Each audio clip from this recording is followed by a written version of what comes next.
And thank you. All right, this is going to be a really important session on energy security, and we're really very proud and happy to have our PNWER private sector lead for the United States being the moderator of this panel. Dan has been the executive director of the Northwest Gas Association since 2002. He's an expert on natural gas matters throughout the Pacific Northwest and works to foster greater understanding between elected officials and the natural gas industry. And he's a Northwest native, and we're really happy to have Dan and his expertise on this panel. And he'll be introducing the panel, and it will also be kicked off by our president, Senator Winder. Dan? Thank you, Matt. Thanks. I'm really looking forward to moderating this panel today. And I just want to set the stage for you a little bit. Actually, the ambassadors did a nice job of kind of teeing up some of what we're going to talk about today. So thank you for that, ambassadors, if you're still in the room. We appreciate that. All of the panelists were looking at each other as you were talking and say, yep, that's what we'll be talking about today. So what will this group be talking about today? It's really all about we're going to set the context, kind of where is the energy system today, and what are some of the challenges folks are seeing with regard to the policies and driving us toward a decarbonized future. There's not one person up here on this stage, I should say every one of the people up on this stage embraces the fact that we have to decarbonize our economy. And I think we're just going to be talking about where are we at with the systems today and how do we do that in a way that is affordable and dependable, and especially that we can count on having that energy when we need it, where we need it. So with that, our panel's great. We have Senator Chuck Winder will be up here in just a minute, President of PNWER, President Pro Tem of the Idaho Senate, leader there. Jeff Kugel, Director of Power Supply for PNGC Power. He'll tell you a little bit more about his organization. Scott Madison, who's a past president of the Northwest Gas Association, also Executive Vice President for Intermountain Gas and Cascade Natural Gas, which serves several 100,000 people in Idaho, Washington, and Oregon. And Justin Riemer, who's the CEO of Emissions Reductions Alberta. So with that, Senator, I'll ask you to stand up and tell our group a little bit about your framework and your initiative as PNWER President. Thank you. Thanks, Dan, and again, welcome everybody. As President of PNWER, you get the chance to have a presidential initiative. And I chose for mine things that you've heard about this morning, energy security and sustainability, critical minerals security and sustainability, and food sustainability and security. So let's start with the very basics of why I chose those three subjects. The basics of food obviously are pretty obvious. If we didn't learn anything else during COVID, we learned that our supply chain and our production chains were threatened by that process, from regulation and just from the way businesses shut down, the way the transportation system worked. But for crying out loud, we ran out of baby food. There's a fellow that works for the Idaho Attorney General now by the name of Theo Wald. Theo was an advisor to President Trump in the White House. We've had several discussions about security in all these different areas and the things they were trying to do under the administration. And he said they were literally within hours of potentially calling a national disaster as it related to food in our country because our supply chain was so messed up. So when we think about these things, they all relate together. You've probably heard me before say that one of the things I've learned in this process is that about 90% of our food production in this country uses natural gas as that energy to produce that food. So how are you going to make that change? How do you make, again, if we're going to zero emissions, electrification, how do you accomplish this? As it relates to energy, a few years ago, we were pretty self-sustaining between Canada and the U.S. But because of policies of the current administrations on both sides of the border, we're not any longer. And we're putting our young men and women at risk. Just watch the news once or twice a week. The Iranians are trying to seize some tanker in the Persian Gulf. Who's there to defend it? The Americans. Why? Don't you have to ask that question? Why? Why don't we have our own energy policy? Why don't we have the two countries working together that are so rich in resources and in political ability to get things done? So then you add in critical minerals, and critical minerals apply to everything we do. They're in our foods, they're in our pharmaceutical products, they're in our military products. And one of the most interesting things that's happened in the last year is the Department of Defense has a program to pay American and Canadian companies that produce critical minerals for national defense to get them through the permitting process in those two countries. Think about that. We've got a federal government agency, the Department of Defense, which is, in my opinion, the primary reason for government is to defend our people, paying to get through the permitting process in our country. We have goals of 10 years that we're going to have electrification of small vehicles and even larger trucks, that type of thing, locomotives for our trains, and yet it takes 20 years to get a mining permit in our country if you can get it at all. So somehow we've got to get the environmental communities, the business communities together, just as you heard the ambassadors talking about here this morning, and come up with national plans. How can we work together as two bordering countries that are so rich in resources, so rich in food production, that we do indeed feed the world? So how do we get them to work together? And that's really what my initiative is about, is trying to get us to work together as a region to force our two governments to actually come to the table, develop a plan, because there is no plan. Right now it's basically by fiat. They say, well, we're going to have these goals, in 10 years we're not going to have any combustion engines in the state of California, we're not going to do this, we're not going to do that. But there's absolutely no plan to accomplish that. Think about how dependent our national defense and world defense is on fossil fuels.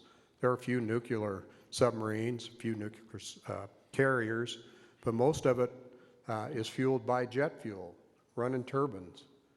Similar to the jet engine propelling our aircraft, that's what's propelling our ships. There's still a few old diesel-fueled ships running around the world, but that's where we're headed. So how are we going to accomplish this? And that's kind of what my whole initiative is about, is to bring it to the table, make people understand how interrelated they all are. We don't have food if we don't have energy. We don't have national defense if we don't have energy. And if we don't have food, what do we have? We have starvation. We're certainly not a superpower anymore if we can't feed our own people.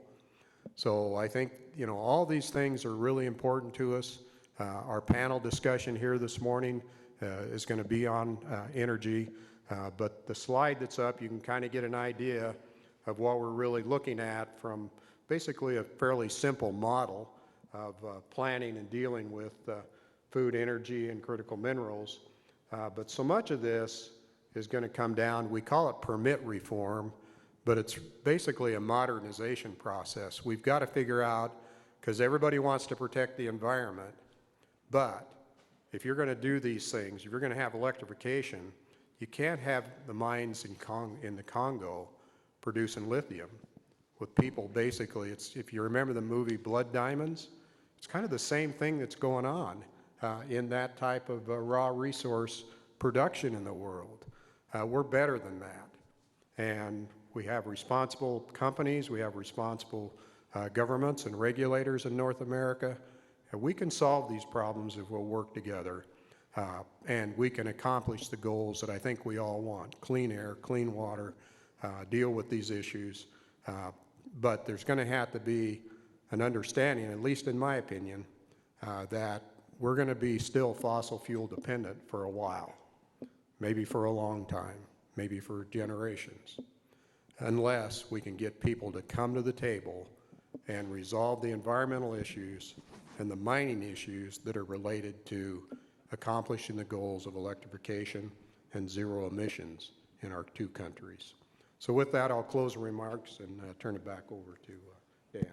Thank you, Senator, and thank you also for your leadership of PNWER over this last year, and we look forward to continuing to see you in a leadership role going forward.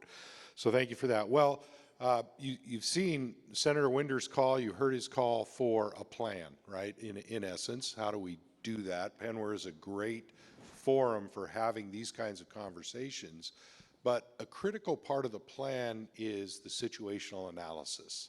Understanding where you're at today and what the aspirations are is how we can begin to sketch a path to achieving those aspirations. So I'm really pleased to introduce Jeff Kugel, Director of Power Supply for PNGC Power.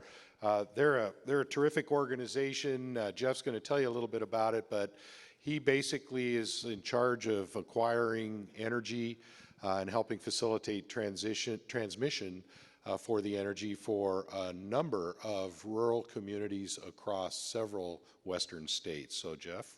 Yeah, thanks, Dan. Great to be with you. I have a tough task this morning. I'm going to try to turn everybody into amateur power planners in about 8 minutes. So let me know how I do.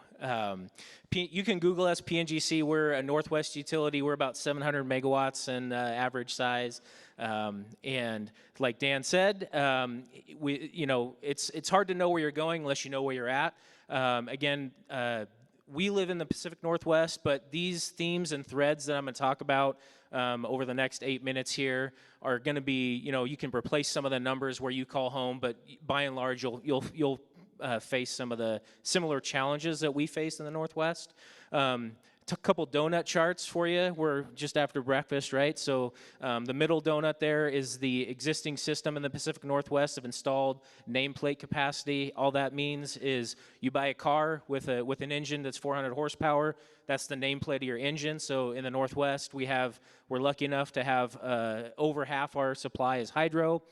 We get about 25% of the nameplate from thermal sources, natural gas, coal, and then we have 20% wind and solar nameplate. And then when you look at your nameplate, obviously you don't use 400 horsepower in your car all the time, so that translates to where does our actual average energy usage come from? And again, we're half hydro, but then you see the thermal plants, even though they're 25% of nameplate, they give us 41% of our annual energy. And so why is that? That is a good question. Sorry, can you go back one slide? Thanks. So the resource nameplate, or the horsepower of your car, doesn't equal the average energy that you get across a year, a month, a day, or even inside 2 hours from each other. And so resources, they have what we call different capacity factors. And so if you have a thermal resource, you can control the fuel supply. You wouldn't build a gas plant unless you could get gas, or you wouldn't build a coal plant unless you could supply it coal. And so when we talk about retiring thermal power plants, one of the problems with that is that you have wind and solar that are great carbon-free resources. We love wind and solar, but the capacity factor, how much energy you actually get from those resources, is a lot less, because obviously the wind doesn't blow all the time, and we know the sun sets every day. So to replace 1,000 megawatts of thermal nameplate, you're looking at 2.3 to 3 times the amount of nameplate. So if you have one 400 horsepower car, you now have to buy two or three 400 horsepower cars that run on wind and solar to replace what you retire. And again, this is just the average energy across a distinct time horizon. In this case, it's a year. So what about what about the peak generation? And so these graphs are from a 2-day stretch in this past January that kind of illustrates my point. And so if you can control the supply of fuel to your generation, that's called dispatchable generation. And so that means that when it's cold in the morning, you can increase your fuel supply and you can increase your generation output to meet the load. And so what we have in the graphs here is the top line. Hopefully you can see it. That's the load, again, in the BPA balancing area. The yellow graph there is wind resources, and so you can see the first day of that cold snap, the wind, obviously you can see it goes up and down, but the first day it was really low, and then all of a sudden the wind started blowing that second day. And so what happens is that it's really hard from a power planner's perspective to make sure that you're going to have enough energy in those peak time periods where your load is really high if you can't control the fuel supply. So hydro is in the middle. You can see that when it's the load is lower, that the hydro ramps down and saves some water, and then when the load ramps up, the hydro ramps up and matches that. And then obviously on the back end, you have the thermal plants in that scenario. It's just a flat line. You know what you get every hour. And that's really, meeting peak loads really is really the hardest part of the equation. That's what, I have a 3-month-old, so I'm up all night anyway, but that's what other power planners are up all night thinking about, is how do we meet this load in the early morning of the winter in the Northwest? And again, if some of you from the South, you think about that, how do you meet that cooling load in the afternoons? So I think it was Ambassador Jacobson was talking about transmission. What about transmission? Can we lean on our neighbors? And if it's cloudy in some place, can we import it from somewhere where the sun is shining? This is one of my favorite slides to talk about because, this really kind of shows how we haven't been able to keep up with the last 20 years of load growth and resource mixes. And we're talking about, basically increasing the changes that we're going to see on the system. So in the grayed out one, that's 1997, this is a BPA map of what they call flow gates. And so all you need to know about flow gates is it's basically log jams on the transmission system where the electrons are having a hard enough time already going from point A to B. And you see in 1997, there were 6 of them. Relatively free-flowing grid. There was plenty of opportunity to go places between regions in the Northwest. And then obviously you fast forward to 2014 and the red lines kind of exploded. There's 24 of them now by 2014. And the problem here is that transmission is very expensive and it takes a long time to build. And so it takes decades to site, plan, construct, and energize transmission. And a case in point, the Boardman to Hemingway line, which runs from just south of Boise here all the way up to eastern Oregon, it's going to try to get, pull some of the renewables from Wyoming, wind and solar from South Idaho up to the Northwest. And so that took, we're 20 years and counting if they can meet their construction timelines and energize that by 2026. So anyway, it takes a long time. Can't spend too much time here because I'm running out of time, but we're just at the beginning of retiring our thermal plants. I know that folks in my circles have 2025 circled with a big red pen on their calendar because we're retiring over 5,000 megawatts of thermal resources. And you look at BPA's transmission interconnection log, and it's gigawatts in the backlog. We can't build it fast enough to replace it. And again, we're at that 2 to 3x nameplate to replace those resources. And then also load growth is taking off. We all read about data centers, electrification for your cars, and all that good stuff. And so, what's the result of all this? The Western Council for the WEC does a resource adequacy assessment every year. And, you don't have to be a rocket scientist to look at the bars from last year of 2021 versus this year of 2022 to see that the bars are, increasing in the frequency of hours that you're at risk, and also the megawatts, the magnitude is also expanding as well. And so, and then finally prices. We have market prices that tell us if something is happening.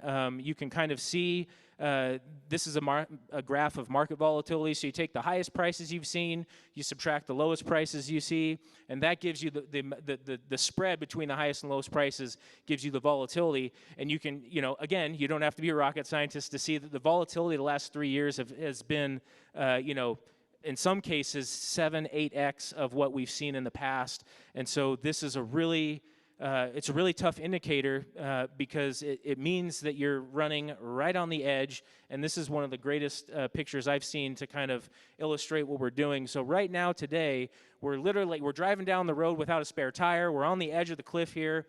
We have an enormous task at hand to replace, these really high capacity thermal resources that are with a high degree of certainty. You know what you can get from them. We have to build transmission at the pace that we've never done in the history of what we've seen in the last number of years. And I think one of the best quotes that I have heard is that to kind of put everything in perspective, we're looking at a century's worth of investments in our electrical infrastructure system, and you got to do that in a decade or two to achieve the carbon goals that we've seen. And there's really smart people working on this. I know the next panel is going to talk about some different combinations of resources, and it's really exciting stuff to work on. And the last thing is, I can't wait for a break. You should have Jacobson versus Wilkinson round 2 about the cost and ways to achieve carbon-free energy. But what I think Wilkinson was saying is like it's going to be expensive, and he's right. It is going to be expensive. But then that's the price of decarbonizing your electricity. So with that, hopefully you guys know enough to be dangerous out there as amateur power planners, and that's all I got. Great, thank you, Jeff. So you just got about 15 years of experience in about the last 9 minutes. Jeff, just one thing I just want to clarify. So what I think one of the takeaways I heard from what you said was one of the trade-offs of going to renewable sources as opposed to thermal sources, a benefit of renewable sources is the fuel costs nothing. Wind doesn't cost anything, solar doesn't cost anything. It costs something to build the facilities that capture that fuel. Thermal generation costs something. The fuel costs something. There's price volatility in that, et cetera, right? But I think but the benefit of thermal generation is you control the fuel. A downside of the renewable generation is you don't control the fuel. It's there when it's there, and it's not when it's not. So am I getting that about right? These are the trade-offs? Yeah, perfect example. Yeah, the solar and wind, very capital intensive, but then it's free to own, basically. And when you have thermals, yeah, a large cost is managing your fuel supply and hedging, of course. Yeah. Great. Okay. Well, my job here, I need to show these slides. I've got 2 slides to share with you, just kind of outlining the contribution that the natural gas delivery system makes to our region's energy picture. Across our 4 jurisdictions, the Northwest Gas Association represents utilities and pipelines that serve about 10 million residents in Idaho, Oregon, Washington, and British Columbia, and about 350,000 businesses, institutions, and industries that use gas for productive energy. They do that through a pipeline network that spans about 127,000 miles. And if you add Alberta into that mix, you're adding about another 25,000 miles. Let's put this in kilometers for our Canadian friends.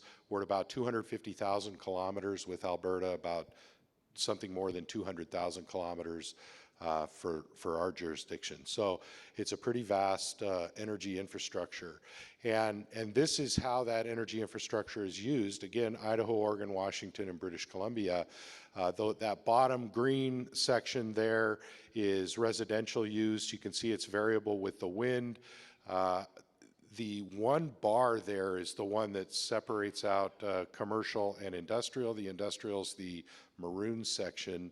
It's not across the other bars. But the point of this slide is there's really 2 points. One, if you see that orange line across the top is the electricity that the region consumes for end uses, right? So lights, computers, microphones, heat, etc. So that's all end uses except for transportation. Those, all but the yellow tops of the columns represents the amount of energy consumed directly by natural gas. So it's about, if we talk about end uses of energy except for transportation, about 55% in the region is provided by electricity and about 45% by natural gas. Now that yellow segment at the top there is the amount of gas we're using to generate electricity. And you can see that that segment has grown over the years, and it's also pretty volatile. If you look at that 2011 year, 2010, 2011 year, we didn't burn much gas at all. That was a very windy and a very wet year. And so there was a lot of hydropower and a lot of wind, and we didn't need natural gas. But if you look back here on 2019, 2020, 2020, the last 5 years, we've burned a lot of gas as we begin to retire some of the other thermal generation, some of the coal generation in the region at Boardman and at Centralia. It's gas that's picking up the load. So just wanted to put that slide out there. Next slide, please. That's average energy. So that's energy across the year provided by natural gas. But as Jeff said, there's also this notion of peak energy. How much energy are we consuming on a single hour of a single day in the region? And that's really what energy planners, whether they're gas or electric, have to plan for, and what we have to build the system for. Because at 7 o'clock in the morning, when you get up and you want to take your shower and cook your breakfast and do all these other things, that's when the energy has to be there. And in our region right now, we're currently mostly a winter peaking region, although we're getting closer on the summer peak as well. It's a winter peak, and this is one day, January 5th, 2017, from 7 to 8 a.m. This is Washington and Oregon. The electricity system delivered, the grid delivered about 30 gigawatts of energy, that's a lot of energy, to the region. That same day, that same hour, the gas system delivered about 45 gigawatts of energy during that same hour. So that's 50% more energy on that cold morning being delivered by the gas system than is being delivered by the grid. And that's just important to understand. It's not, I'm not saying, nobody's saying we're going to replace that overnight, but this is the magnitude of the problem that energy planners are working to solve. And I just wanted to put that up there. So with that, I'm going to now shift gears and introduce Scott Madison, Executive Vice President of Intermountain Cascade Natural Gas, MDU Utilities. And Scott's going to tell us a little bit about the gas system and how utilities in general, in his experience, are responding to some of the policies that are coming down the pipe. Thanks, Dan. Good morning, everyone. Thanks for coming to Boise. I live in Boise, so welcome to our great city, the capital city of Idaho, as the senator said earlier, and we're going to have the governor speak to us later at lunch. So enjoy your time here. It's a great place to live, and we got a little break in the heat for the next couple of days. So thank you for coming. Thanks for visiting. Thanks for being supporters of PNWER. As Dan said, our companies in the Northwest are Intermountain Gas Company and Cascade Natural Gas Company, and we're what's called local distribution companies. We deliver retail gas to both residential, commercial, industrial users, and we also supply electric generation facilities. So we serve about 700,000 customers in Washington, Oregon, and Idaho under these two brands. We're part of a large organization that is utilities in 8 states across the upper Midwest, and we're primarily a gas utility, but we also serve some electric customers in North Dakota, South Dakota, and Wyoming. So we get to see a lot of different areas. We border Canada almost all across our service territory, so we have a lot of energy flowing primarily from Canada into the U.S., particularly in the Pacific Northwest for our historical natural gas supply. A lot of it has come from Canada, so the importance of energy policy between the two countries is very critical to our business and to our customers, and making sure that energy is available to serve those customers during peak times in the cold winter, primarily a winter peaking system we have. But as we go forward, as Dan explained, there's a significant amount of energy that is produced by natural gas, and how do we continue to provide that service in a changing world and a changing energy environment is some of the things that we're challenged with trying to meet. And how do we make our product less carbon intensive.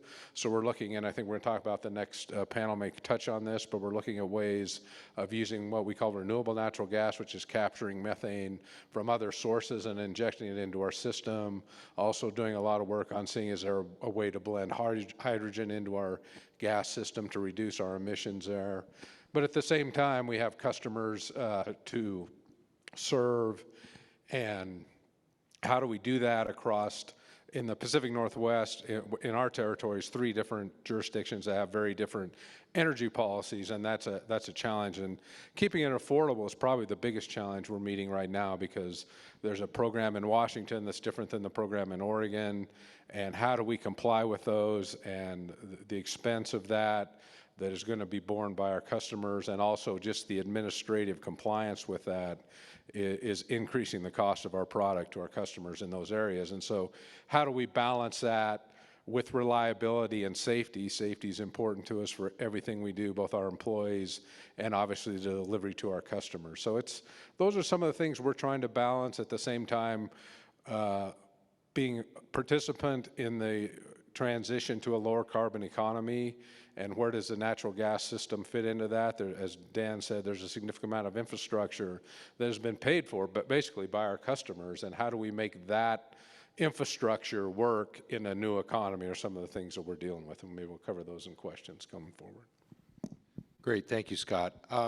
So just a reminder, if you have questions for the panelists, use your Whova app. I'm looking at a couple here, which we'll get to in just a moment.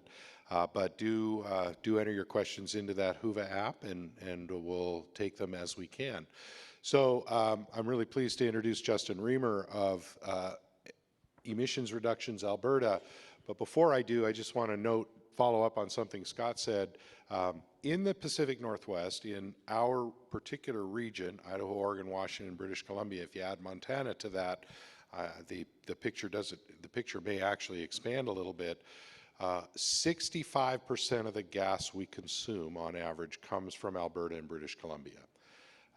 And that's an important consideration. So, and they have been delivering gas to our region and to areas south for more than 50 years. And so they're a great neighbor. They are our energy breadbasket for the Northwest and really for North America. And so that's an important consideration, and I'm pleased to introduce Justin. And Justin, tell us a little bit about the energy system up in Canada and what's going on there, and we'll talk more about some of your work in a bit. Thanks, Dan, and pleasure to be here, everyone. Proud to be a great neighbor to the U.S., and thank you for being great neighbors to Canada as well, and part of that energy breadbasket that supplies a tremendous amount of energy to this part of the world as well. So in Canada, we take a little bit more of a stick and carrot approach to the decarbonization agenda.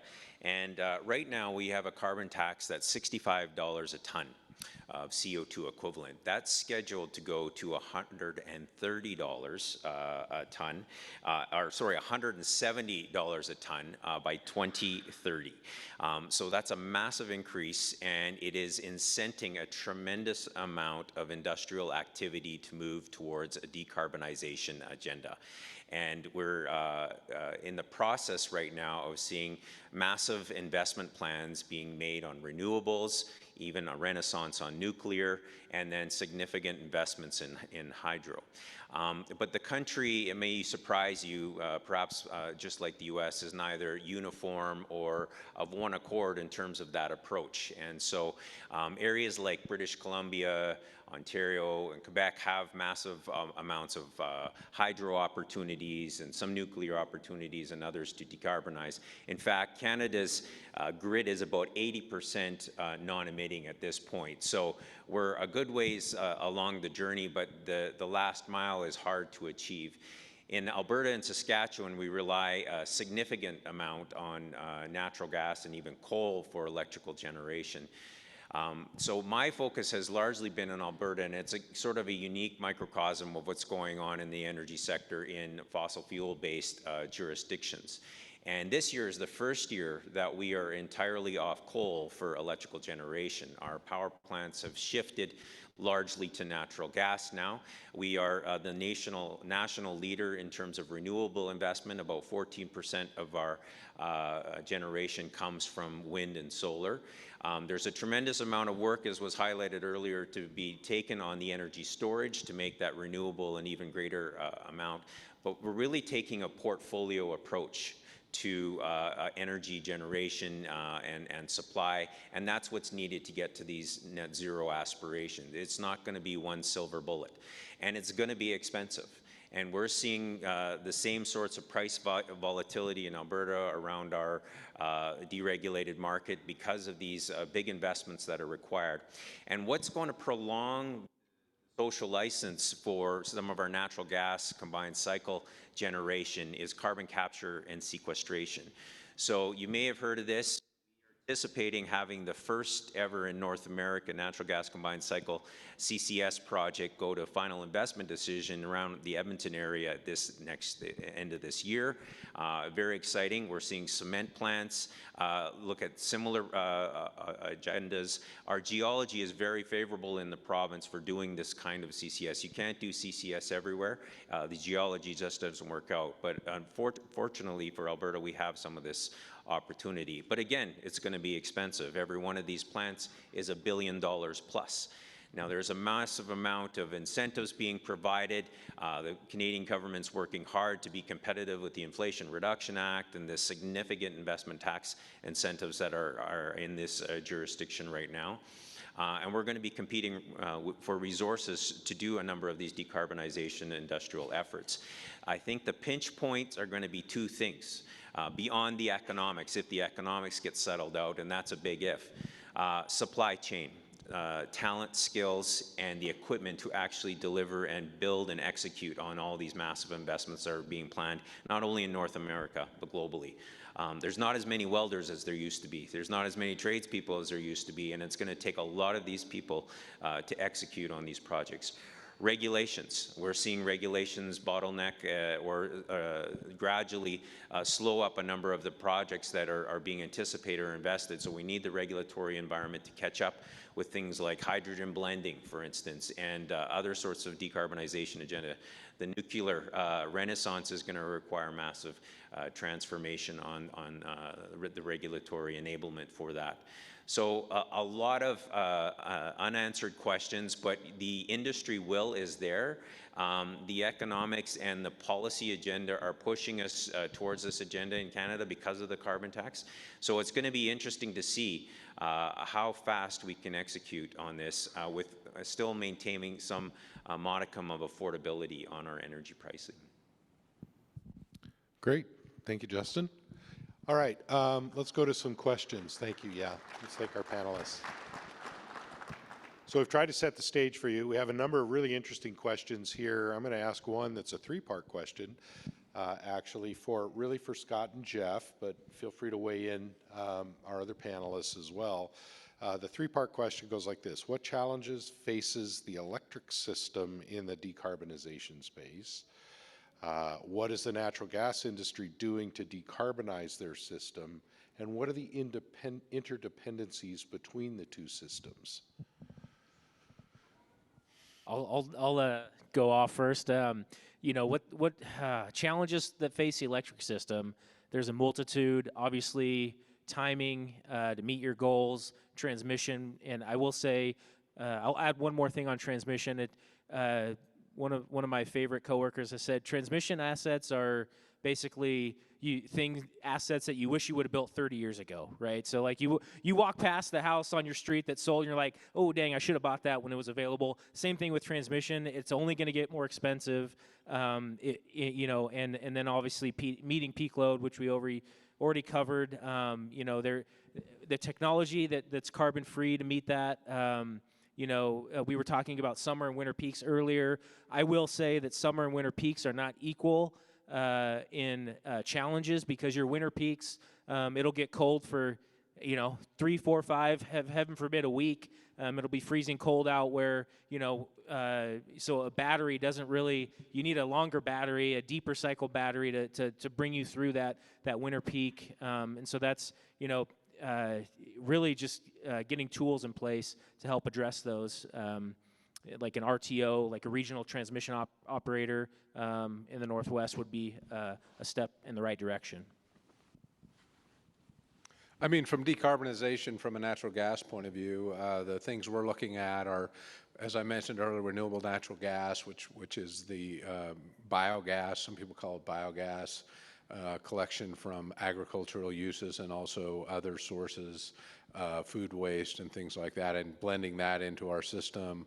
We're also a lot of work being done in the industry on hydrogen blending into the system to reduce to use hydrogen within our existing system at a certain level to reduce the amount of carbon, CO2 gases from combustion, and then carbon capture on the industrial side, which is an area that's receiving a lot of attention right now because some, as the senator mentioned, a lot of food processing and a lot of our industrial uses just don't have a very reasonable electrical option. But if you could capture the carbon, the CO2 that's produced there, then continuing to use traditional natural gas or maybe another source is an option for some of those industries that just require so much heat, so much thermal capacity that electricity is not really an option. Also, certain industrial users are looking at hydrogen replacing traditional natural gas with hydrogen sources. And some ways that you can use a higher concentration of hydrogen if you build a plant specifically to use that fuel, and you can do that more at an industrial site that has a large thermal need. So. And how do they interrelate? I mean, as Dan showed, there's a lot of natural gas generation in the area for electricity, and that has been growing over time, and particularly as we retire coal plants.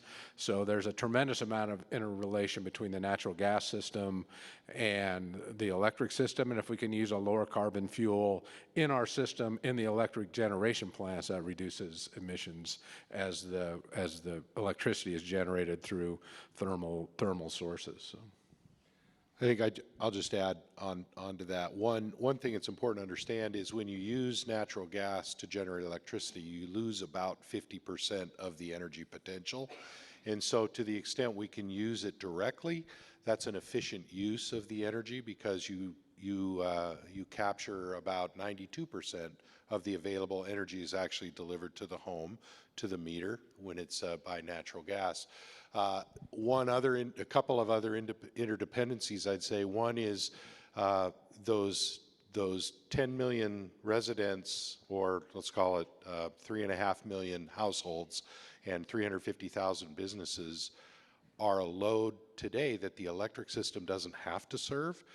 That load's going to decline as we move to decarbonization. More electrification will occur, but keeping in mind how we utilize and count on those folks that are using gas directly today is a load now that the electric system doesn't have to serve, and that baseload generation doesn't have to go to gas. And then the second interdependency goes to something that Jeff talked about, which is storage. So a battery today can deliver energy for 4 to 6 hours.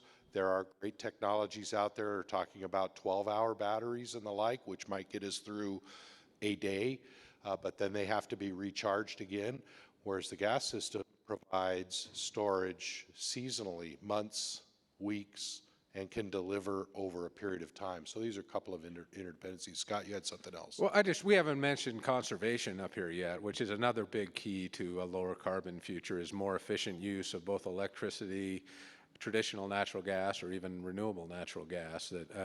Even though we've been talking about energy efficiency since the 70s, we believe as we continue to expand our programs that there is more work to be done in that area, both at the residential, commercial, and to a certain extent the industrial. And industrial has more incentive to reduce costs through conservation, but we believe there's room there in the Northwest as our weather changes to increase our conservation efforts across all of our brands. So that's another area. If you don't generate the greenhouse gases, that reduces the carbon output in the economy. And piggybacking off that, demand response for electric side is going to be a big key in lowering that hourly peak demand. So that obviously requires customer mindset shifts and customer behavior shifts, which are very difficult to do, like time use rates or whatever the case may be. That can play a big part as a resource. Because if you don't have load that you need to meet, well, you don't have to build a resource to meet it. So. Jeff, Justin, and Senator Winder, I've got questions for you too, but I want to follow up on that. Can you define for us the difference between, say, conservation / energy efficiency and demand response? Yeah, so energy efficiency is you take out like an electric resistance heater and put in a heat pump. It uses a lot less electricity, but if you turn that heat pump on, it still uses electricity at when you wake up in the morning. So what we're talking about is maybe set your thermostat a little lower in the winter, and you may wake up a little colder. Justin, so by the way, for my friends from Saskatchewan, they have a large carbon capture and storage project up there around a coal plant, I believe it is, and a hydro facility, I think. And I'm blanking on the name. Weyburn? Boundary Dam. Or I thought Boundary it was Dam. Boundary Dam. Yeah, so Boundary Dam. It's been operating for quite a while. A good project up there. So Justin, Emissions Reductions Alberta. What are you doing to help industry and other participants in this world address the challenges of decarbonization, and what results are you seeing from that? So Alberta was the first jurisdiction in North America actually to put a price on carbon. Way back 16 years ago, $15 a ton. We're now at $65 a ton. And that's charged to the high industrial emitters like the oil sands, the cement, the fertilizer plants, some of the power generators. And what the government does is it provides a chunk of that funding over to our organization called Emissions Reduction Alberta, and we invest that in late-stage technology demonstration projects to facilitate both a reduction in greenhouse gases as well as economic growth, jobs, and the new economy. You can do both. It's not an either-or. And we have had a track record of experience now for over 14 years where we've invested $1 billion in different technologies along the portfolio, from energy efficiency to carbon capture to hydrogen generation. We funded recently North America's first hydrogen freight train locomotive, CP Rail. They've developed 3 different locomotives, hydrogen buses, as well as the first blue hydrogen production facility in North America. Air Products is building a $1.5 billion facility with full carbon capture sequestration around Edmonton right now. And what we've seen through these investments is it takes government support to help catalyze and de-risk a lot of these expensive investments that typical financing is nervous to do or tough to get off the ground. And through that catalytic investment, we require a 50-50 matching with the private sector. And our projects on average leverage investment 7 to 1. So for every dollar we put in, we see $7 invested by the private sector or other public funders into these projects. There's a lot of intense interest in that decarbonization agenda right now. Funding right now 11 pre-feasibility studies for carbon capture facilities at industrial scale across the province right now, and seeing some important take-up. And as I mentioned, a couple of these are going to go to final investment decision in the next year or two. Seeing significant interest in the hydrogen development, but we've also invested in utility scale solar, wind, and the all-important energy storage. I think one of the biggest nuts to crack in the next little while, if we're really going to see renewables take up, is utility scale energy storage. And there's some really interesting things going on with respect to lithium extraction from oil and gas wells that we're funding, vanadium production out of the oil sands and other areas, as well as using saline aquifers as ways to do utility energy storage into the future. So the key to this technology revolution is to see those investments and demonstrations and trials that can then facilitate the scale up and the reduction in economic costs to decarbonize, to meet the government objectives and agendas we have, and we're proud to be an enabler of that. Great, thank you. Senator Winder, In your experience, how are your U.S. policymakers, state and federal for that matter, contemplating the impacts of, in particular, the Inflation Reduction Act, but I would say other policies as well, on Canadian energy consumers? Any thoughts in that regard? I don't have a lot of thoughts on that, but I think, you know, what's been set up here exemplifies the problem. There's a lack of understanding by the general public of the cost of doing all these things, the impact that'll have on their rates. But I think one of the keys to this is that somehow we as public officials have to take the time and the effort to educate the public. That's not easy. It's not something that happens overnight, but I think again, as we look at the goals that we seem to all want to have of clean air, clean water, it's going to cost some money. It's going to cost a lot of money, and it's going to take a lot more time than people would like. And somehow, in order to, you know, when you look at, if it takes 20 years to get a mining permit, or if it takes 10 years to get a transmission line permit, you've basically tripled or quadrupled the price of those facilities. So, and when you get to the end, have you impacted the environment any more or any less? I think that's the real question here. So I think, to me, that's where the real key to saving money is, to being able to get things done for less expense, reducing inflation, is to cut down on the time it takes to get a permit, to get things built in both of our countries.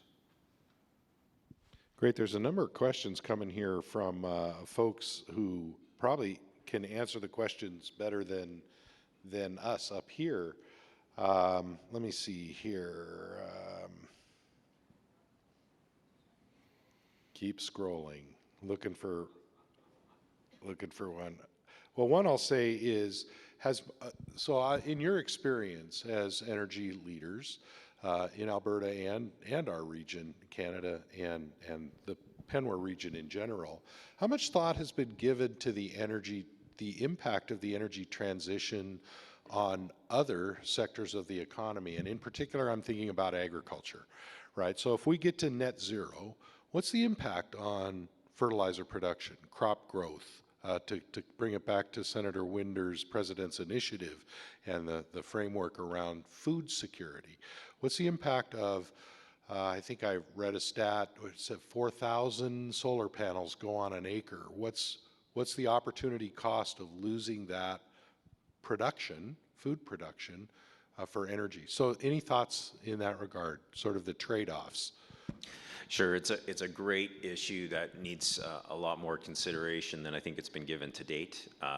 There's a lot of land disputes right now inciting some of these massive solar facilities.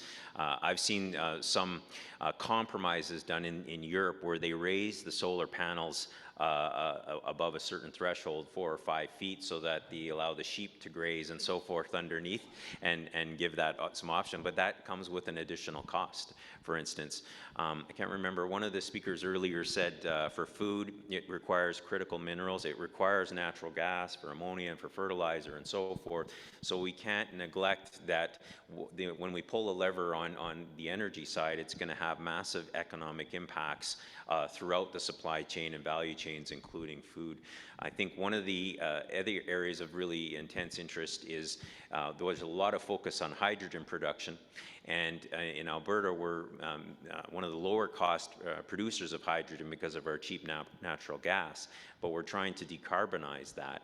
And that hydrogen has more value in making other products and things than it does actually burning it as fuel. And we're trying to facilitate the development of other precursors and supports along the value chain, that some of them go into the food system and facilitate more decarbonization there. But it all has a net impact on increasing costs, for sure. I'll just say real quickly, John Brendan, who's a large farmer up in Montana, was talking about the cost of just doing new equipment. If you're in agriculture, You're primarily dependent upon diesel, and just the cost to the farming community that's producing our food is going to be tremendous. And it's going to take some time to replace that equipment if it's going to be electrified or hydrogen or whatever. And we heard one of the earlier comments today about, I think it was 9 gallons of water to 1 gallon of ethanol. I don't know the ratio of hydrogen, but it's basically the same natural resource that you're going to use to extract hydrogen from. Now, there may be some other technologies out there, but when you think about this, we're blessed in the Northwest with water. But look what's going on in the other parts of the country that have been the our food sources, Illinois, Indiana, Kansas, all those areas, and the droughts that they've been having because they don't get enough rain, they don't have enough water. Again, we're blessed here because we have irrigation systems. They don't have that there. So to me, all this has a huge impact on our survival as a culture and as a nation and as a world. How does it all fit together? And so far, our governments and our policymakers are doing a really poor job of managing that and planning for the future. Their goals are good, but where's the plan? Oh, I was just going to say, ask an engineer a question. You'll get let's plug it into a cost-benefit analysis in terms of land use and whether it's better for farming or solar. You know, it depends on the value of the carbon that you're saving, the value of the electricity that you're producing. And so I think, you know, again, like just shifting mindsets and accomplishing goals takes basically changing that cost-benefit. Yeah, and I would also just say, as you look at the farm nature, the amount of footprint it takes for renewable resources is significantly larger than the traditional thermal, and we're seeing that in Idaho, where a significant amount of this production is going on in rural areas where the consumption is going to be in the urban, and you get this rural-urban divide to a certain extent, and how much of this renewable can be sited in the rural areas going forward. I know we're seeing significant pushback in certain areas of Idaho, and I think that's going to be a challenge as we talk about the time this is going to take to make this transition, just the land use for taking agriculture out, or even if it's not currently agriculture, if it's just grazing lands and things like that. We're seeing pushback from the people that have those resources to provide them for the massive amounts of renewable that needs to happen to replace what we've been talking about from a energy needs point of view. So it's going to be a very difficult problem to solve, and I think it's going to take a lot longer than some people would like to see it. Well, let's go ahead and start wrapping up here. Maybe, Justin, I can start with you for any kind of concluding comments you'd like to leave the audience with about where we're at in context and the road ahead of us. So I think there is an increased rallying cry for the push for decarbonization. I think this past year, the foot's gone off the gas on that effort a little bit because of the war in Ukraine, energy affordability, and other things. And I think there's a little bit more rational thought around the economic costs required to do these significant decarbonization agendas. I think that agenda still holds. I think there's tremendous opportunity, but the execution of it relies on sound government policies, regulations, incentives. It requires ingenuity and significant advancements in technology over the next while. And it's important that we as a region, we as both of our countries, share that knowledge and that technological research and just the results of these early industrial executions as we're building first of its kind, hydrogen or carbon capture plants or what have you. We need to learn from one another if we're going to be able to accelerate this and not develop these in silos. So that's something I would really encourage PNWER and other groups like this to do, is ways in which we can facilitate the learnings both on the policy, the technology, the economics, and how industry is moving in both the good and the bad. We learn more from our mistakes than our successes. And so sharing those early failures is going to be really important, and what we can learn from it to adjust. But I am optimistic there is progress that's going to be made. We may not meet all the targets, at least we're attempting to get there. But I'm optimistic that there's all kinds of potential for both economic growth and decarbonization into the future. Yeah, I just say that everything we've talked about up here is pretty expensive. It's going to be expensive for users. So anything we can do, as Justin says, from a policy point of view, to cooperate and understand and share learnings, that's going to help reduce the cost. But all of this, building the transmission or decarbonizing the gas stream or replacing a bunch of generation or creating storage or carbon capture are very expensive options. Hydrogen's very expensive currently. So there's a lot more cost for this than traditionally we've seen for energy. So in order to mute that cost, we need to do everything we can to cooperate across the region and between our countries to make sure the policy is as best possible with the understanding of reliability, safety, and cost drivers as we move down this road. Yeah, so I would, from an electric utility perspective, I would say Justin mentioned developing things in silos. You know, we operate PNGC in mainly four different states.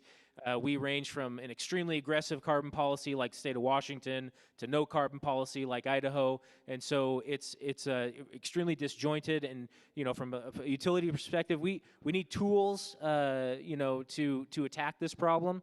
Or to decarbonize, not problem, but to achieve our goals. And so, you know, like a Western-wide regional transmission operator is one great step forward, because right now we have, you know, I think 20 or 30 different, or 30 plus different balancing area authorities that plan transmission. You know, there is some coordination, but we just need more cohesive tools developed to achieve our goals as we try to take on the massive goal of decarbonizing.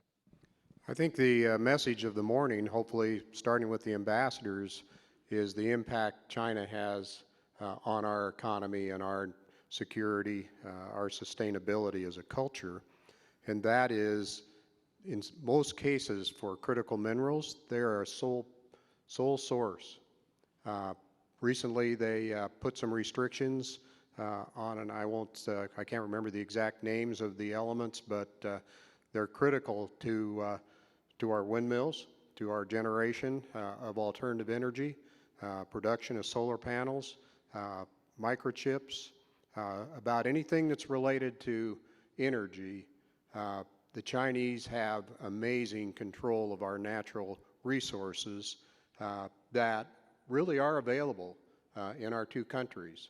But our countries have made the choice that we're going to do it from a foreign source. We're not going to have the impact on the environment in our countries. And as a result, we're now, and you heard this, it's going to take us 10 to 15 years to catch up with chip manufacturing. 10 to 15 years to catch up. If China goes in and takes over Taiwan, do you know that's where 85% of the chips in the world come from?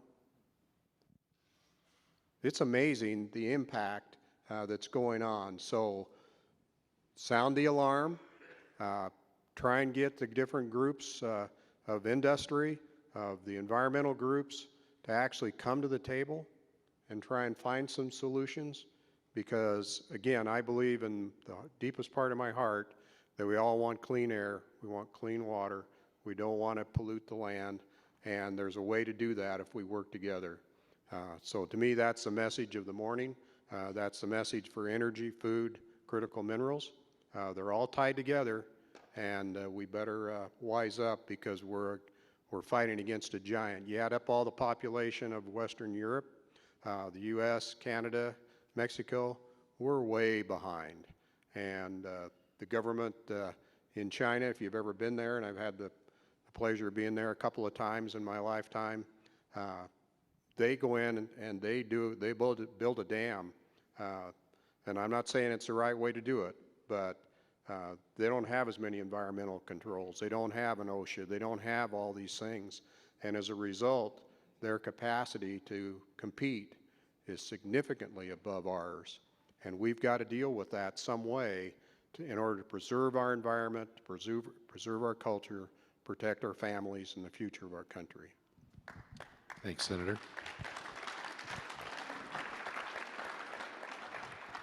Well, my key takeaway from this session, which is about level setting, really, where are we at today, is that the aspirations are ambitious, but they're not intractable.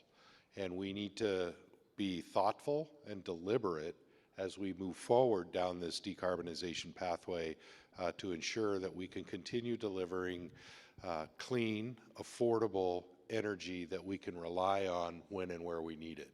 So with that, I just ask you to help me thank this terrific panel. And I'm sorry I didn't get to all your questions. They were really great questions. Hopefully you'll have an opportunity to ask them yourselves. But please help me thank our panel.